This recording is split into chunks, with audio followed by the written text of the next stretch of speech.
Hello, my bar rats. Good evening. It is a pleasure to see all of you once again. See, he is here, right here. The Holy Infant of Prague. He is here. He's just at a different screensaver.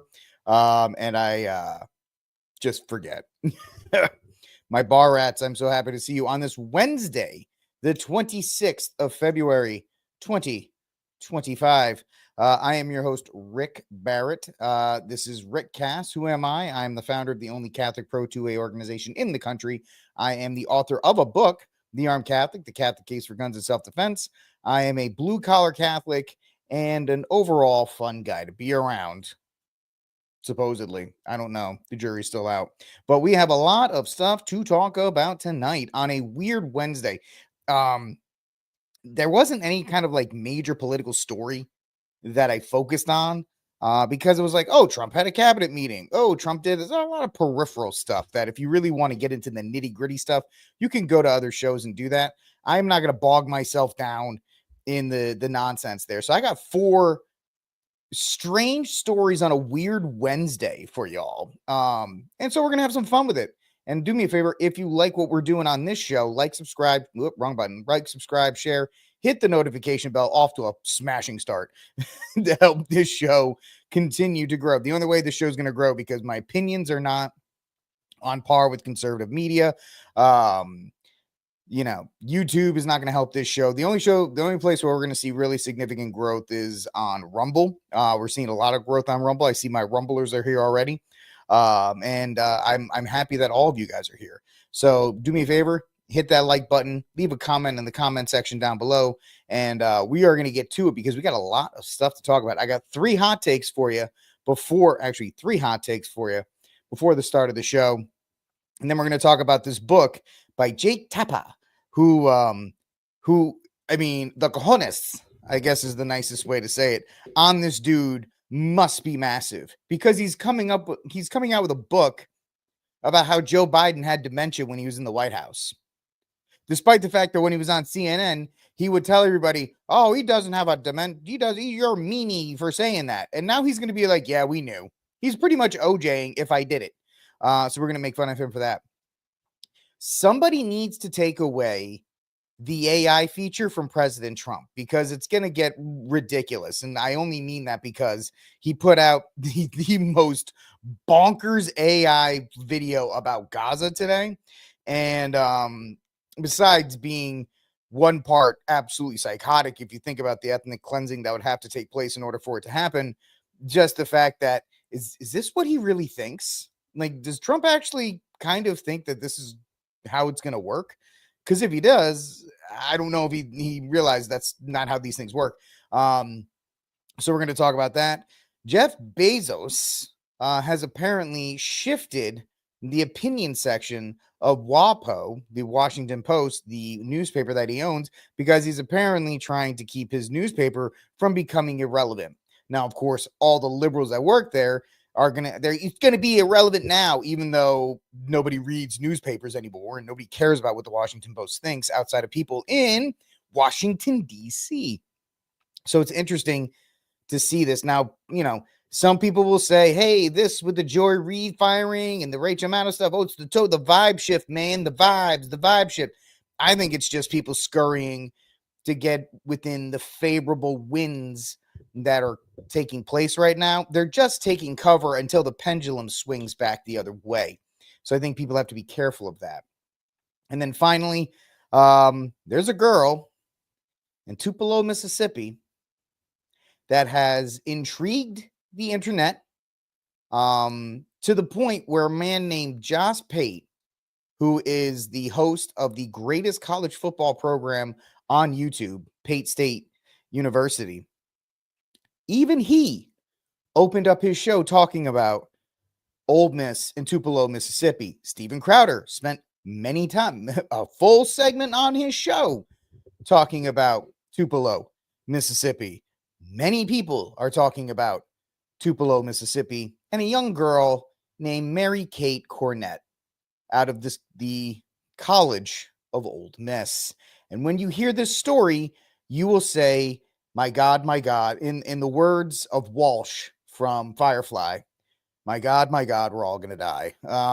It's a wacky, just story that will probably shake your faith in mankind. And it's just nutso. And it's really a reflection on the male-female dynamic and how completely whacked out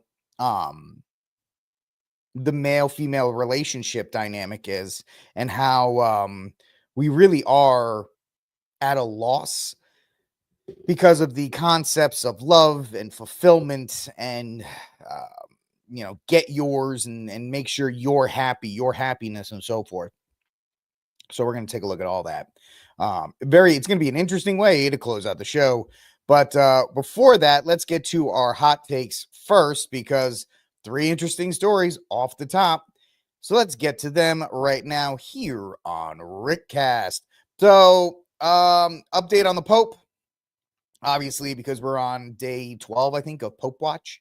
Nothing new. The Pope's condition is pretty much as is. There's an increase in the. He's rested fine. The problem is the communication between the Vatican and everybody else is terrible. And I understand why it's terrible. I do. Because it's a circus now with the way people... Oh, it's day 13. Thank you, Bellator. It's day 13 of Pope Watch. The days just kind of mixed together, but thank you for keeping me on my toes. It's a circus now, and he's alive. Whenever it passes, be it tomorrow or 2 years from now, when Pope Francis does meet our Lord, whenever that takes place, it's going to be the mother of all S shows. And I think it's wise that the Vatican does not speculate. So people are running wild already. So I understand why they're like, oh, yeah, he's fine. Don't worry. And so forth. But let's get to our first. I got 3 hot takes for you, ladies and gentlemen. First one, pretty tragic. What? I didn't even want this one. Coming to us from the New York Post. This kind of just came out of nowhere today. And that is Michelle Trachtenberg of Gossip Girl, Harriet the Spy. She was on Buffy the Vampire Slayer and Eurotrip. Dead at the age of 39. And that's it. And this is why people always look at me sideways when I tell them that if you live to the age of 80, that while I am sad that somebody dies, I'm not heartbroken, and it doesn't really take back. Because if you get to the age of 80, you've had a great life. You've seen so much, and you can make your arrangements and so forth. Hopefully you've been married with kids and grandkids. You get to see all that out. 39, that's 6 years younger than I am. And that stuff just really kind of hits you when you see this kind of thing, especially when you grow up and you see these kind of people in films and on your favorite TV shows. And then all of a sudden they're gone. So that's right. Rest in peace to Michelle Trachtenberg. Just a real quick update on that. Real tragic. That is, like, when somebody dies at the age of 80 or above, I don't find that to be tragic. I find that to be life. It's sad, but it's not tragic.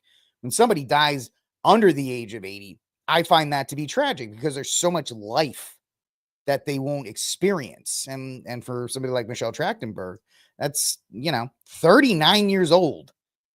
Dear me, that is young, but that is what we're looking at. She is no longer with us. So we requiesce in pace to Miss Michelle Trachtenberg. All right, next story that we're done with the tragic one. We're going to get to some other ones. Girl Scout season is around the corner, and I know some of you are like, oh, the Girl Scouts, I hate the Girl Scouts because they work with Planned Parenthood. And they do. And that's why I don't really participate in buying Girl Scout cookies. But if you did buy Girl Scout cookies up until now, let me give you a heads up from FoxNews.com or from OutkickTheCoverage.com. Girl Scout cookies have been poisoning you for decades, an explosive study shows. And if you don't believe me, I have video. And why would video lie to you? Take a look. It's a problem, Del. We tested 13 different types of cookies from 25 states, and those were, I believe it was California, Iowa, and, one other state. It's on our website, momsacrossamerica.org. Okay. And they were 100% positive for glyphosate, Del, at alarming levels, and 100% positive for heavy metals. and over 88% of them had all 5 of the toxic metals that we tested for, which is aluminum, arsenic, cadmium, mercury, and lead.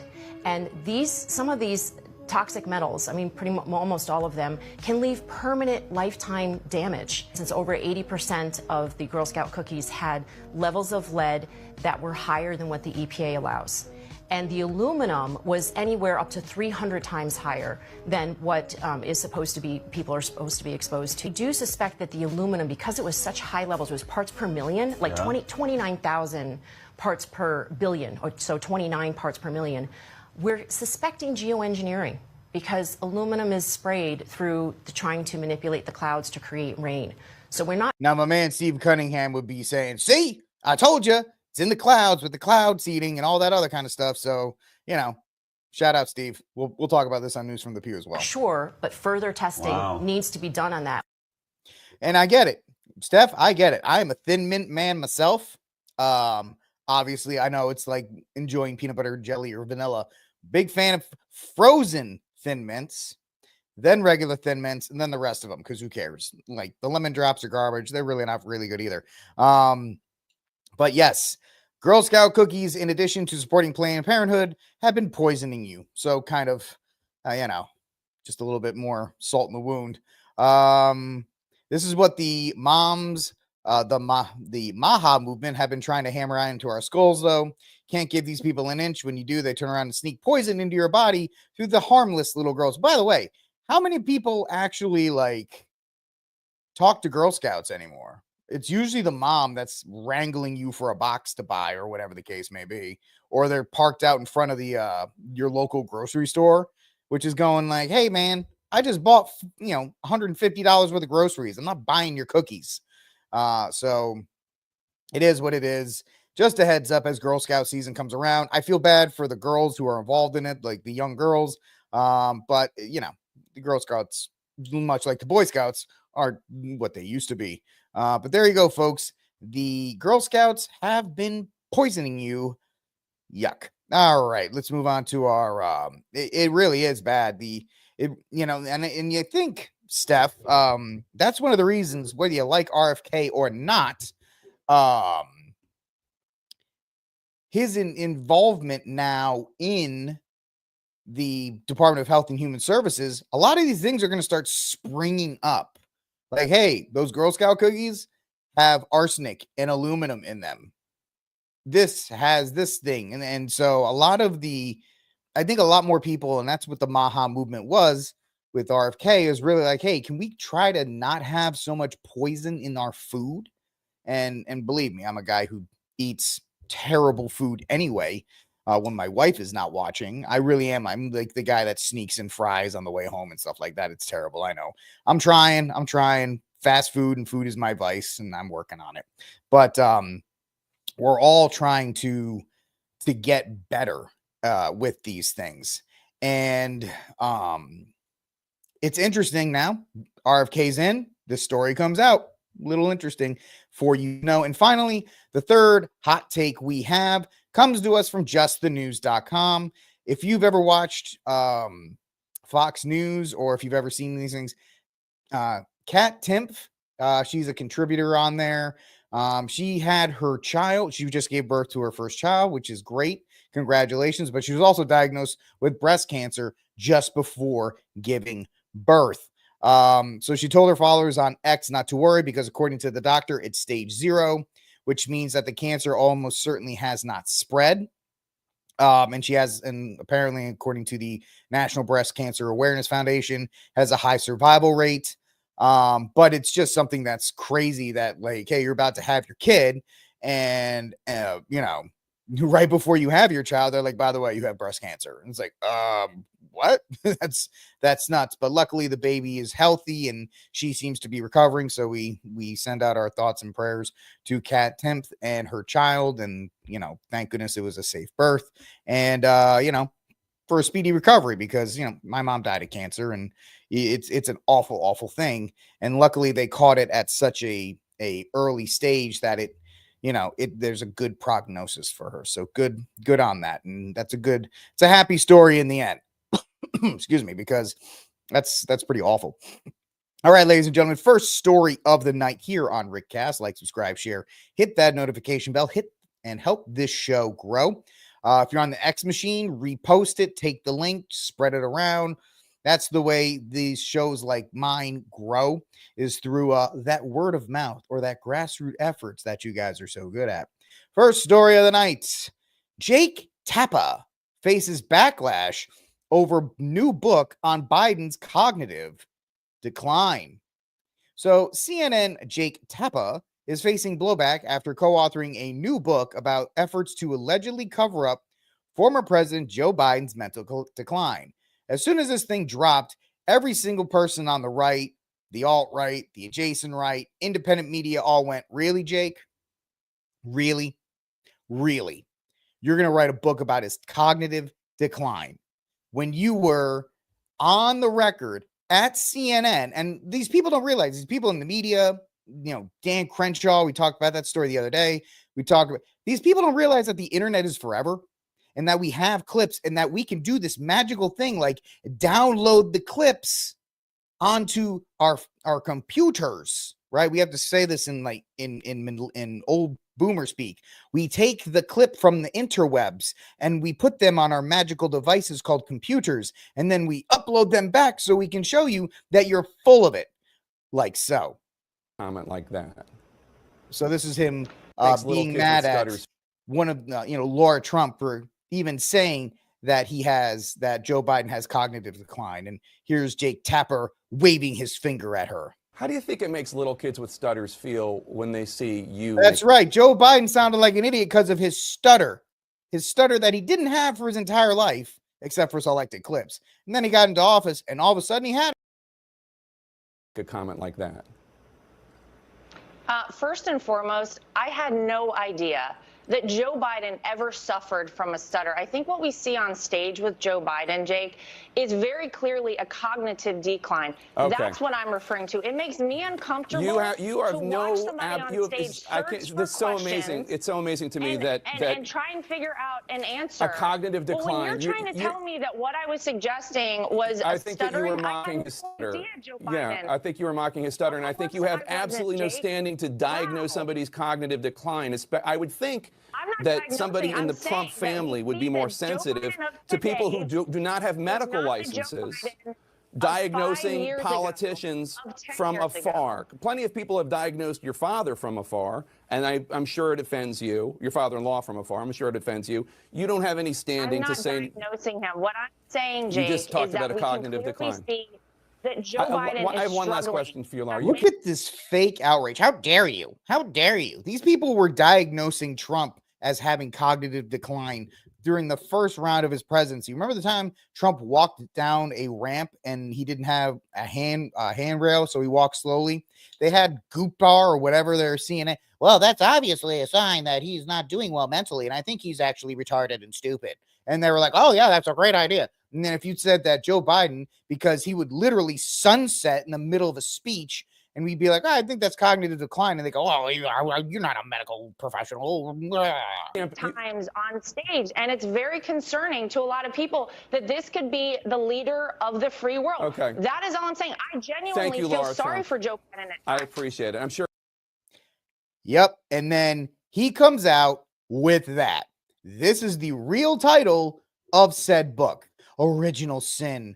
President Biden's decline, its cover-up, and his disastrous choice to run again. May 20th, 2025. Really? I wish I can do GIFs and stuff on StreamYard. I haven't figured it out yet, but I'd have the kid being like, really? Really? Really, Jake? You're going to write this book. You're going to write this book after scolding members of the Trump family about, we can't say he has a cognitive decline. It's a stutter.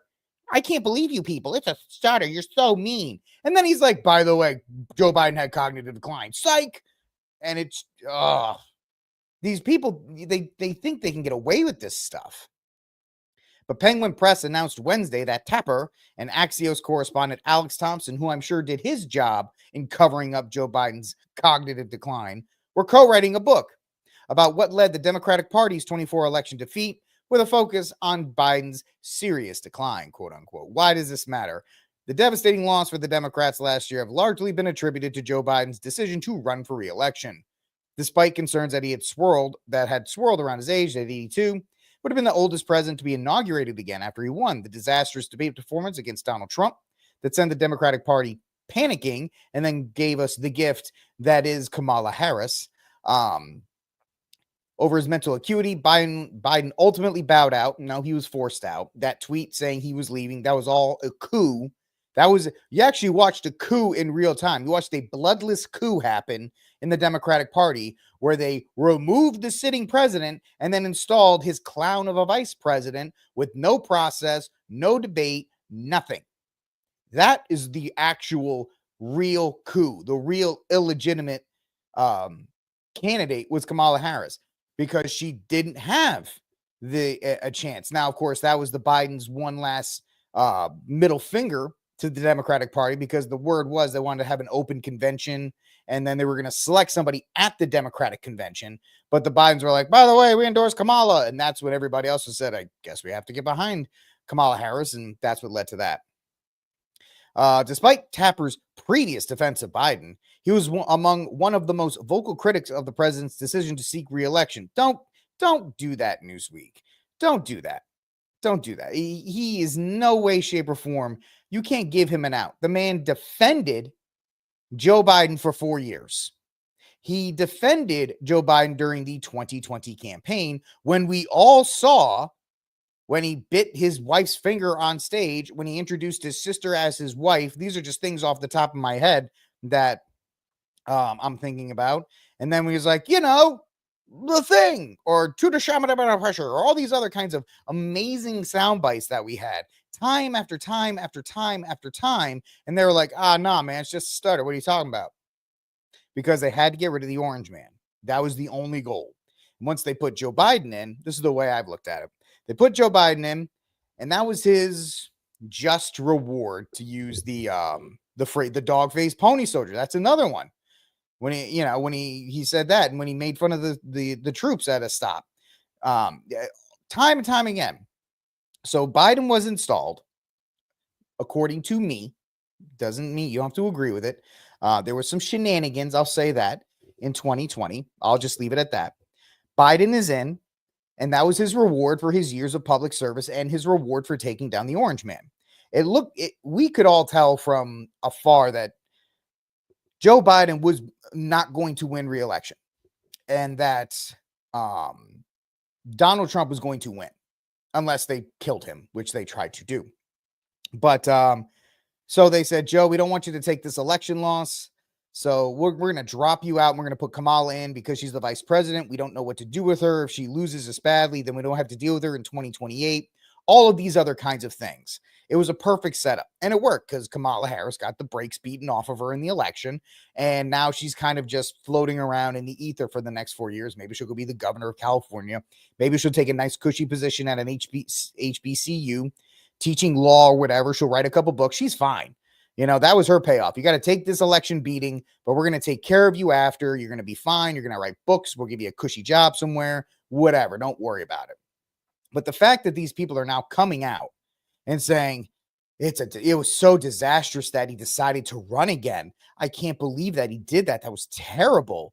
And it's just one of these things that was pretty bad.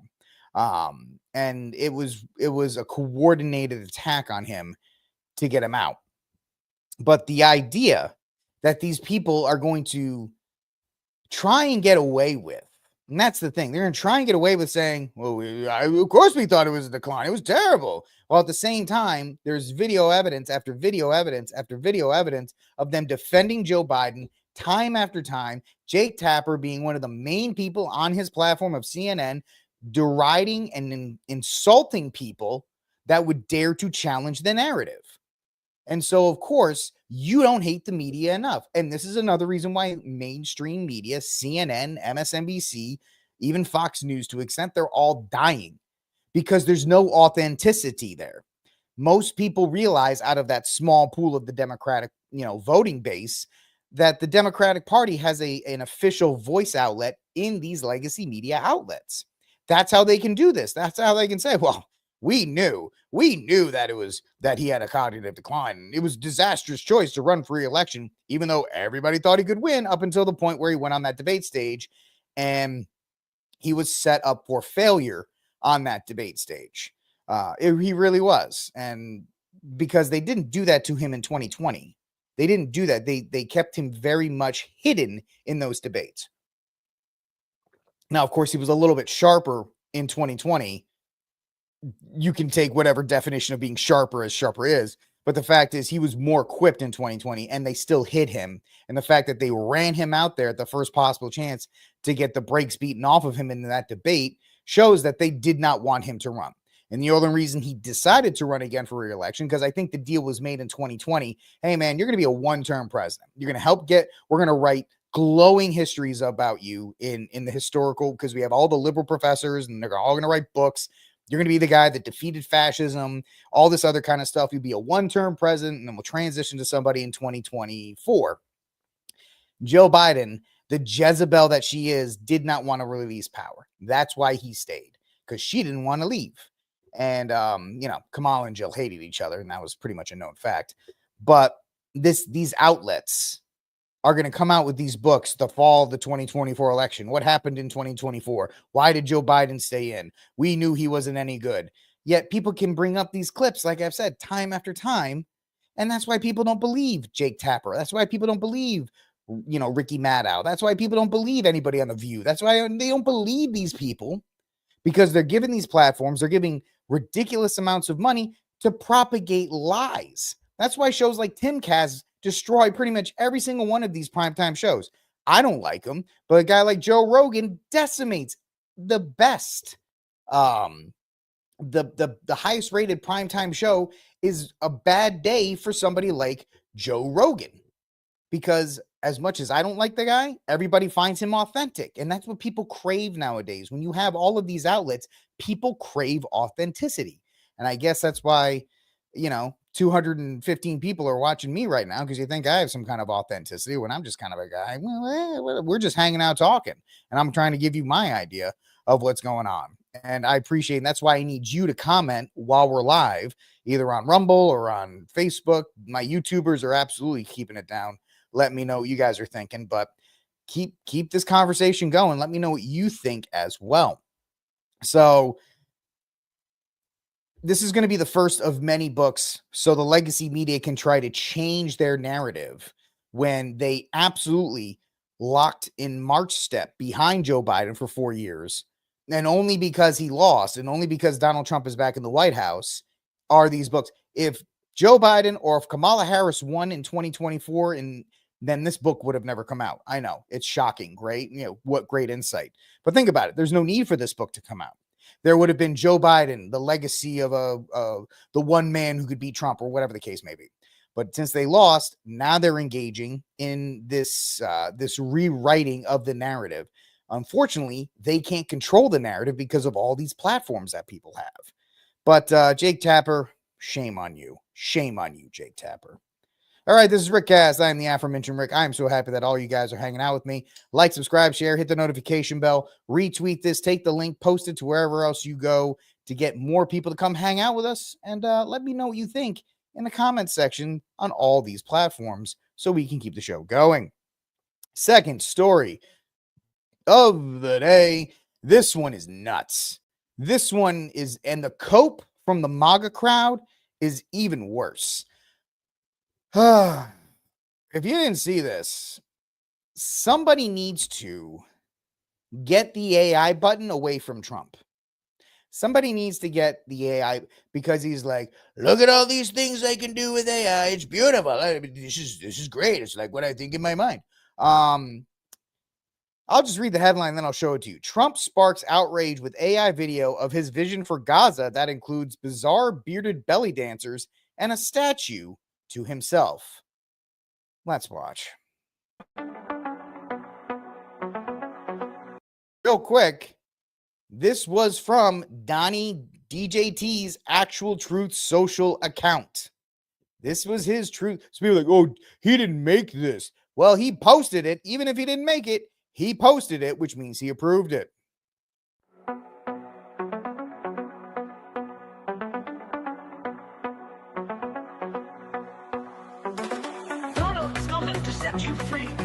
the light for all to see. No more tunnels, no more fear. Trump Gaza is finally here. Trump Gaza shining bright, golden future, a brand new light. Feast and dance, the deal is done. Trump Gaza, number one. Trump Gaza shining bright, golden future, a brand new light. Feast and dance, the deal is done. Trump Gaza, number one. I'm sorry, but what in the hell did we just watch? What is this? I mean, just going through this thing frame by frame. Oh, look, it's ruined. Now look, Trump has made it beautiful with all these sandy beaches and these high rises and all these other kinds of things. It's like, does Trump actually think this is how it's going to go?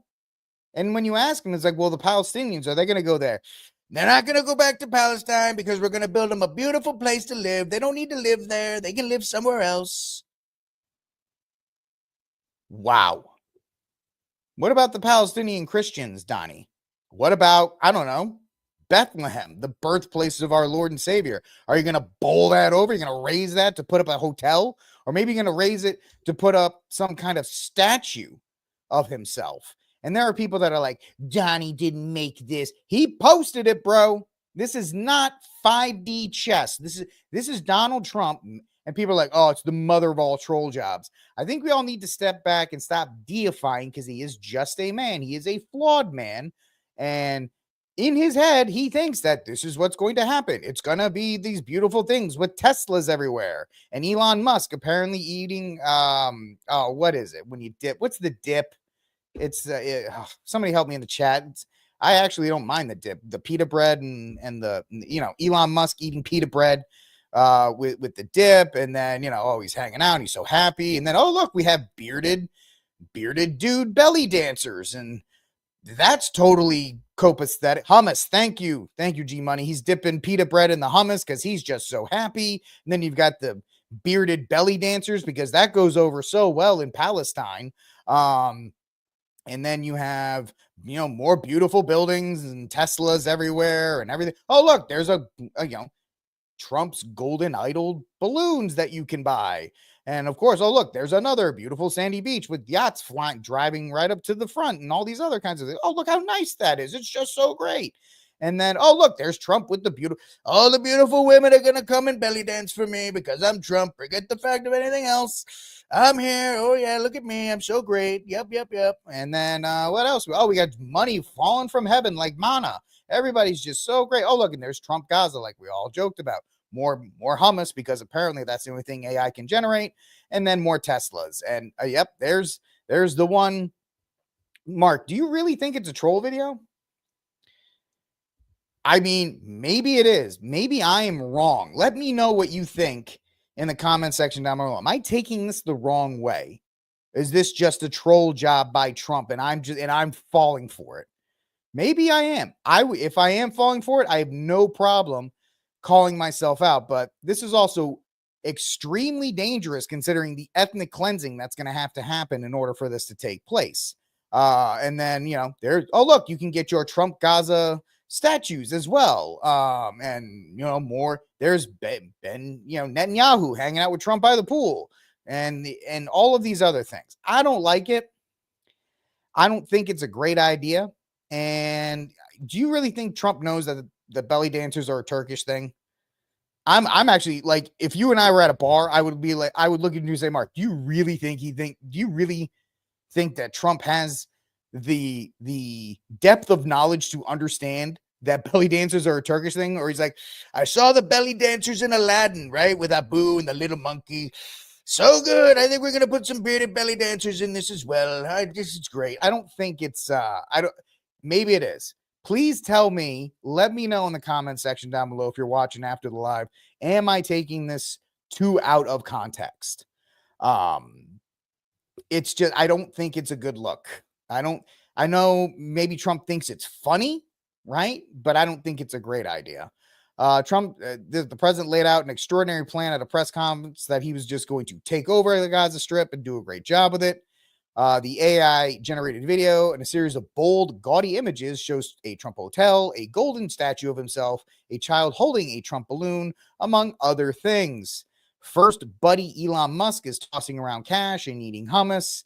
The video has created an uproar online with X users branding it as absolutely horrifying and filthy on the world stage. The White House has responded in a statement. As President Trump said, Gaza in its current state is uninhabitable for any human being. President Trump is a visionary, and his plan to have the United States involved in Gaza's rebuilding will allow for Palestinians to resettle in a new, beautiful community somewhere else. So they have to be booted out of their homeland. I don't care. Listen, if you ask Rick Barrett, what do you pick between the Jews and the Palestinians? To quote Henry Cavill or the meme, there's a third option. There is the Kingdom of Jerusalem. That's where I stand. I stand on I'm a Kingdom of Jerusalem kind of guy. Unless we're going to rename it the Kingdom of Baldwin and have it be under Catholic control, I don't like any of this. And this is just bad. It's too many people are carrying water, and I'm not accusing anybody in the chat room for doing it. I'm not. All that stuff is, you can have that opinion. This is just mine. I think it's bad taste. And I think it's joking of a situation that is absolutely horrifying if you think about what would need to take place in order for this to happen, right? The amount of blood that would need to be shed in order for this to take place is just something that this guy, the Rick cast, does not endorse any of this. But once again, maybe I am just overreacting in a way that makes me kind of a boomer at this point. I don't know. All right, folks. This is Rick Cast. I am the aforementioned Rick. Like, subscribe, share, hit that notification bell if you like what I'm saying. Leave a comment if you don't like what I'm saying. Tell me what you think. I would love to hear what you have to think about Trump's Gaza resettlement plan. Is it good? Is it bad? Am I overreacting? Am I acting like a boomer? Because I'm almost towards retirement age anyway. Either way. All right, ladies and gentlemen. Third official story of the night. Story 3. WAPO editor resigns after Jeff Bezos announces changes to the opinion section. The Washington Post opinion section editor Dave Shipley has resigned after the owner, Jeff Bezos, mandated that the section prioritize 2 topics, personal liberties and free markets, and not to publish dissenting views in those areas. Why does this matter? The changes will dramatically reshape the Post's opinion coverage, which is focused on a broad array of issues. I like how Axios likes to, and I always like using opposite research or, sources that I don't agree with, because I love seeing, it's focused. No, the only topics that the Washington Post has been focused on for the last 10 years is, A, why is Trump a dictator? And B, why should he go to jail in one version or another? Or A, or C, why Trump causes racism? Or D, why is Trump even alive? That's exactly what it's been, nothing but anti-Trump all the time. And Jeff Bezos is saying, why don't we actually talk about other things that happen in the world? Now, of course, Bezos has been cozying up to Trump. And he's been seen at Mar-a-Lago many times, and he's been hanging out with him. And he's also, Jeff Bezos is a businessman. And if you think about Amazon, people think Amazon is wealthy, and its wealth comes from shipping my book, The Armed Catholic, The Catholic Case for Guns and Self-Defense, among many other books, and cheap Chinese crap like this finger toy thing for ADD people. No, they don't make money off of this $13 piece of crap that I bought, or they don't make money off of selling my book. They make money off of defense contracts. If you actually know, and I'm not turning into Alex Jones here, Amazon makes most of its money being a cloud source for the U.S. government. And so, no, it's not a fidget spinner. It's one of these like magnetic things that you put together and you kind of just mess back. And it's not a fidget spinners are so 2016. This is much more dumb. But Amazon makes its money off of being the backbone, the cloud source for the U.S. military. And I should have found a source to back myself up on that. But if you do the research, you will find that. So Bezos is also thinking, if I make Trump mad, he'll cut off my funding. It's a very selfish reason that a lot of people are saying, oh, well, the tide is changing and the vibes are shifting and this is amazing. No, this is a businessman who realizes that his largest customer is the U.S. government, and the U.S. government is not very happy with the coverage that they have of him right now. So maybe we should change it, not glorify Trump, but maybe let's not dedicate a section of the paper so whiny liberals can write about all of this other kind of stuff. Let me see. I made the claim. Let me see if I can find it in real time. Let's see here. Yep. Sorry, folks. Amazon. No, I don't. No, Siri, go away. Amazon defense. I'm doing this with one hand. Contracts. Let's see. See if I'm right or if I'm wrong. Defense. Look at that. The department. This is from the U.S. Department of Defense in 2022. The Department of Defense announces it's awarding the Joint Warfighting Cloud Capability contract to Amazon Web Service, and then Google Support Service, Microsoft. So Amazon is one of the big, what did they used to call it? What was Amazon, Google, Facebook, FANG? One of the FANGs that gets money from the federal government. So yes, they make their money off of Amazon and Amazon's cloud capability. So even though it was a little hard for me to write it, that's it right there. The U.S. government and the Defense Department is one of Amazon's biggest customers. The Defense Department has a new Secretary of Defense who is not woke, who is not in line with reading in the Washington Post about how much, President Trump sucks and how bad Pete Hegseth is and all these other kinds of things. So Jeff Bezos is like, hey, let's cut it off with the negative Trump stuff, and let's just talk about things like personal liberty and finances and whatever the case may be. Why don't we stop writing about how our largest contract is a bunch of bad people? So I'm going to go on and say that it is not because of the vibe shift. It is simply a businessman that realizes his biggest client may not like the coverage that he receives. And we all know Trump could read something one day where some idiot blue-haired creative writing feminist writes about something and he goes, Jeff, I like you, but I'm reading some stuff in your wall post articles. I don't like them. So when your contract's up, I'm going to go somewhere else. I'm actually going to build my own network and we're going to use Trump cloud services instead of Amazon. Sorry, buddy. Goodbye. You don't think Trump would do it? I know Jeff Bezos goes, Trump would do it, so we are not going to piss him off. Let's write about something else, please. So, of course, David Shipley stomps his feet and says, this is such a threat to personal liberty and democracy dies in darkness and blah, blah, blah, blah. Go somewhere else and go start a blog like everybody else, buddy. Go start a Substack. Anyway, this is a significant shift, won't be easy, and will require 100% commitment. I respect his decision. Bezos wrote in a note to staff Wednesday. We'll be searching for a new opinion editor to own this new direction. The new announcement following the controversial move by Bezos to kill the presidential endorsement last year, because once again, he could read the room. Unlike some people, he could read the room and he's like, Trump's going to win. And when Trump wins, he's going to be real mad that we've been writing pretty much hit pieces about him for 4 years. And when he got shot, we were like, why didn't you couldn't got him the other time. So they're going, he's like, we need to kill this. We need to kill this right now. And we need to just go some other way. We need to appease him by not writing about him. Bezos is willing to assert his power to shape public opinion as the owner of one of the country's largest newspapers. It's his newspaper. And I don't think that he's asserting anything more than let's not be dumb and make our biggest client angry. The Post lost thousands of subscribers last year over Bezos' endorsement decision. Members of the opinion board also resigned. Great. So a bunch of angry liberals didn't like it, and they canceled their subscriptions. He's like, I don't care.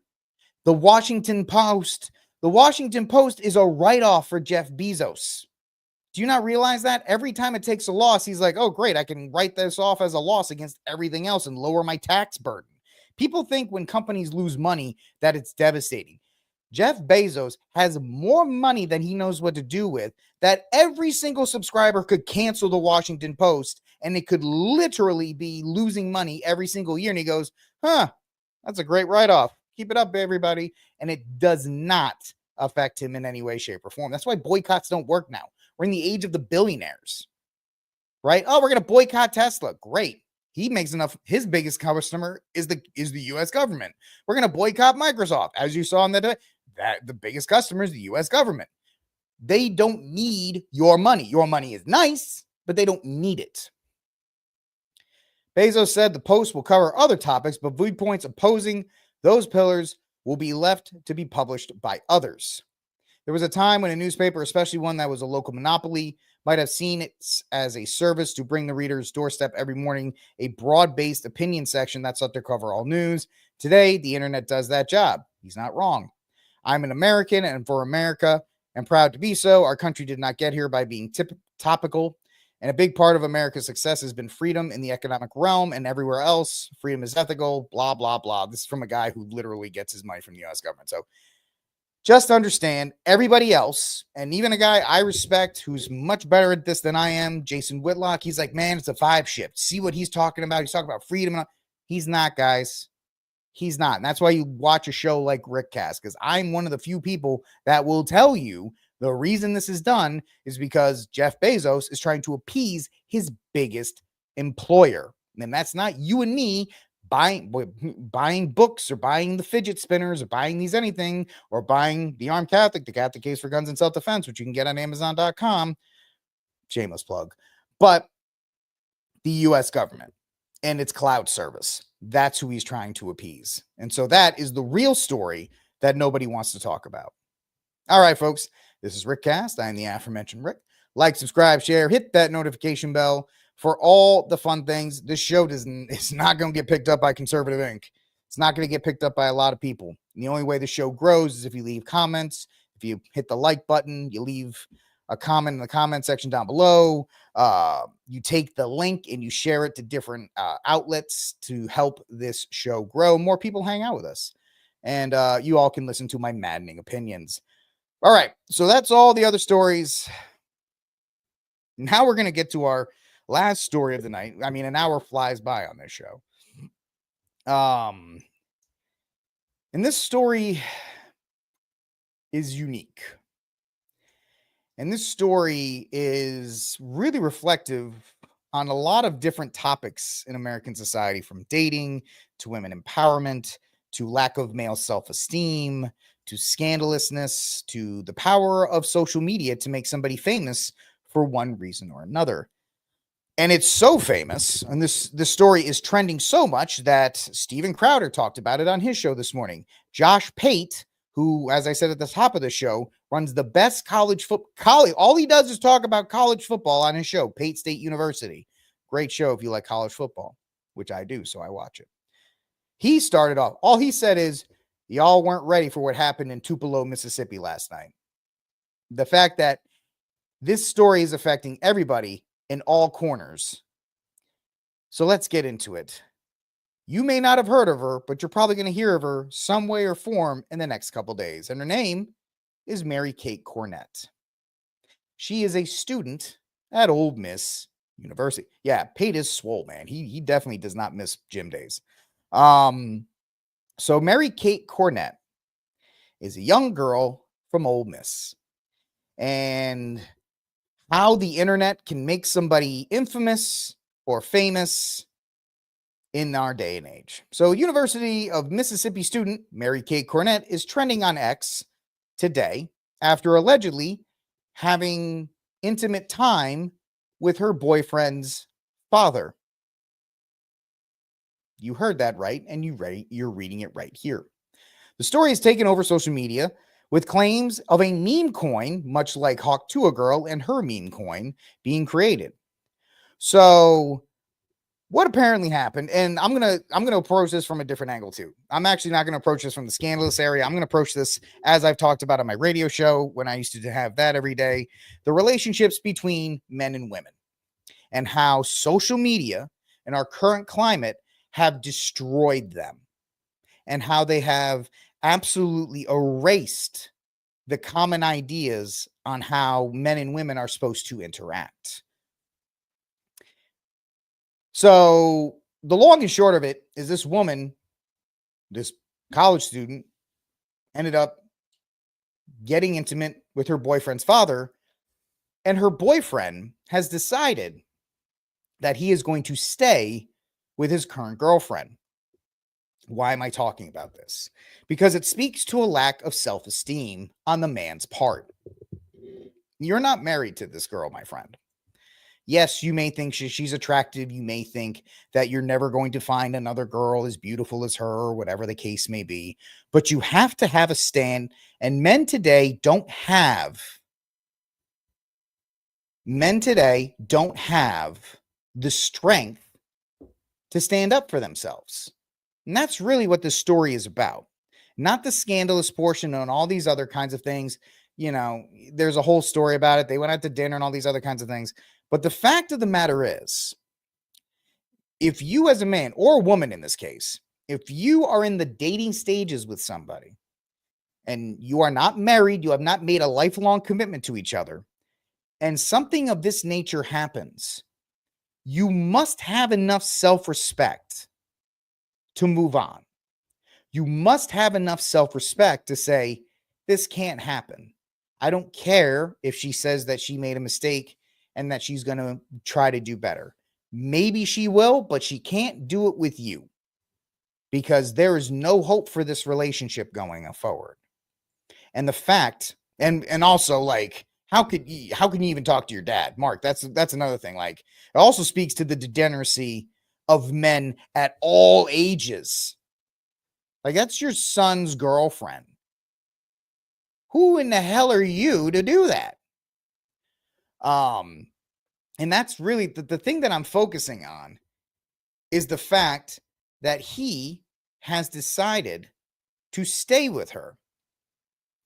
We all read that, blah, blah, blah, blah, blah. And so this woman is, and I'm going to sound terrible at this point, but you're going to have to stay with me, because modernity have empowered through colleges and through popular media and through sites like TikTok. And if you've been with me long enough, you understand I used to talk about the TikTok to porn pipeline and how it exists and how it's empowered women to search out for something better, to search out for, I don't know, for some kind of fulfillment through the idea of sexual conquests and experiences that most women are not happy with, but society feels like they need to experience through various forms of media, and how this has destroyed the male-female dynamic. Now, a lot of people are going to go for the easy jokes on this, and a lot of people are going to go for the easy stuff on this story. I get it, right? Oh, what a blah, blah, blah. Listen, I know the dude's not watching this show. And if I was this dude, I would be, I would pretty much delete the internet and move to a different state and not interact with your family again. You got to move on, and you got to get out of it. But men feel that it is okay for this to happen. Now, this used to be like, oh, this is always portrayed in things like Hallmark movies and all these other things as the male being the predator. And in this case, the female is the predator. I know that the father is a terrible and disgusting human being, right? He is 100%.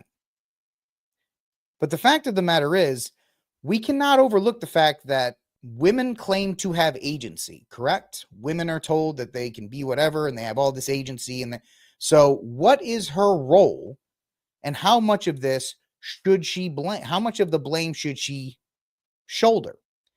My answer is 100% of it. She made a series of choices. Now we're getting all of this secondhand. She made a series of choices that ended up her betraying the trust of the person that she's with. Now, once again, they're not betrothed. They're not anything more than dating, and they're in college. Bro, you need to leave. You need to leave. If for any other reason, I don't care if you think she's the most beautiful girl you'll ever date. Not worth it. It's not worth it because she's shown that she does not adhere to a traditional structure that you're looking for. And she's absolutely embarrassed you beyond all belief. And the fact that the internet can take a story like this and amplify it to a point where this woman will now be famous. Just like the Hawk Tuah girl, within a month, she'll probably have a podcast. She'll probably go do the rounds on social media. She's going to become famous off of this. And it really speaks to how social media has destroyed an entire generations of men and women.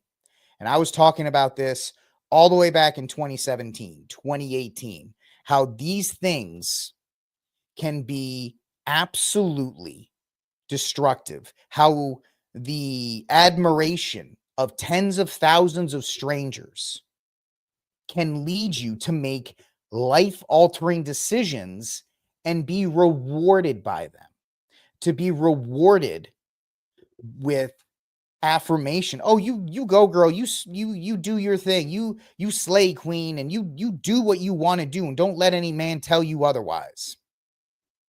Meanwhile, the man will be looked down upon. Obviously, man, you're not the man. You're not that man. If she had to go somewhere else, or you don't do this, or you don't do that, his self-worth will be in the toilet.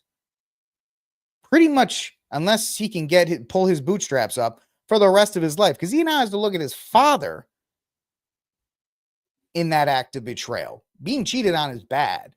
Being cheated on with a member of your family can only be described as just devastating, just a devastating thing. And the loss of,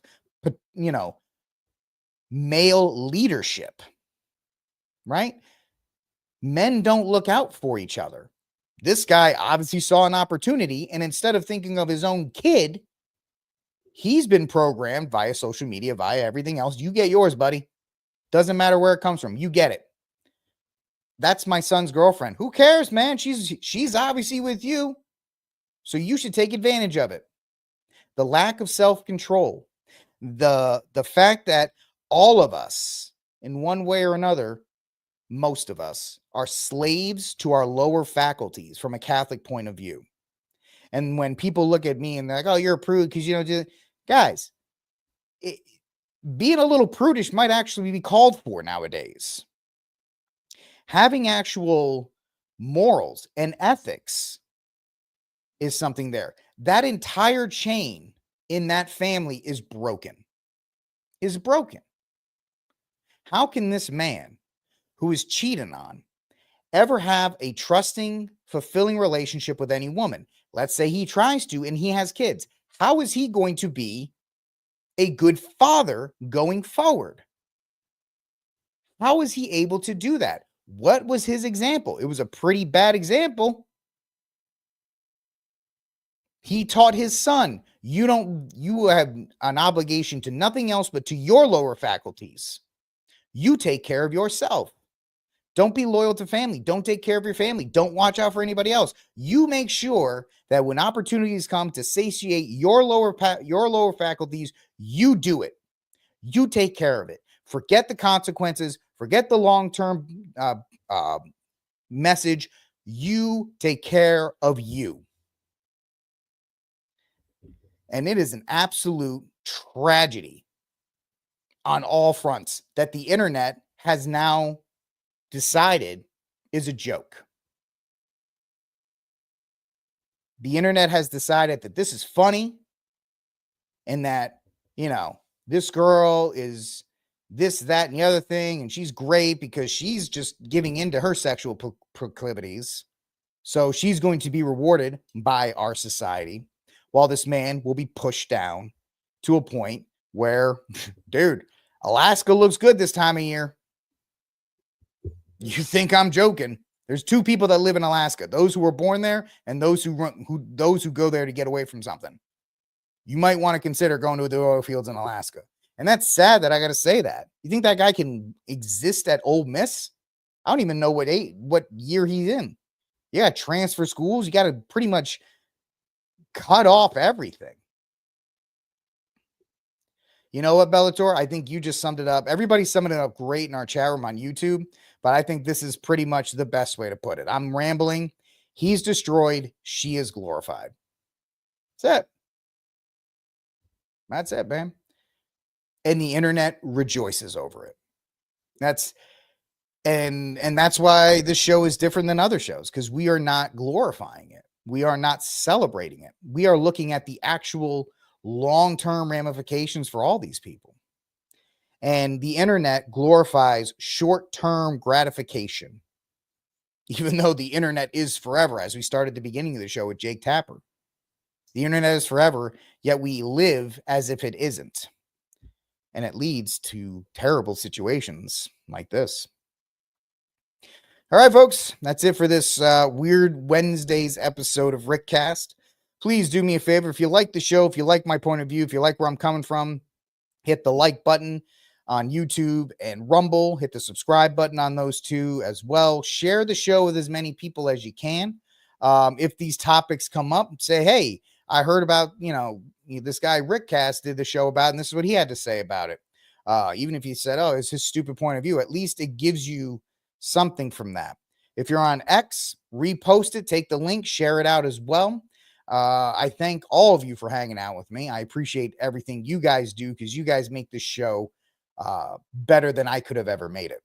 God bless. And until that day comes, free Dexter Taylor.